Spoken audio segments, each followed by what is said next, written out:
হযরতে ফাতিমা রাদিয়াল্লাহু তাআলা কথা শুনে হযরত আলী রাদিয়াল্লাহু তাআলা দাওয়াত দিতে চললেন।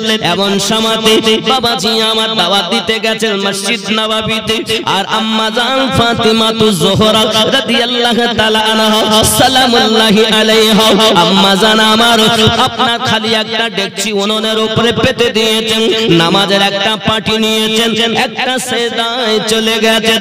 আয়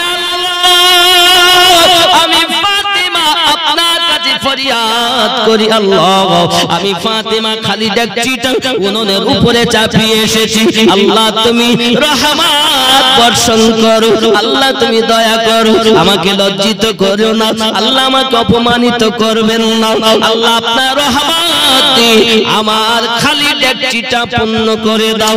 যদি তুমি খালি ডেকচি পূর্ণ না হয় আমি ফাতিমা এই নামাজের পাটি থেকে মাথা তুলব না। জোরে বলুন ই আমার মা খালা শুনে নিলি রাতের বেলা আম্মা জান ফাতিমা যোহরা সালামুল্লাহি আলাইহা নামাজের এমন সেজদা দিলেন। বাবা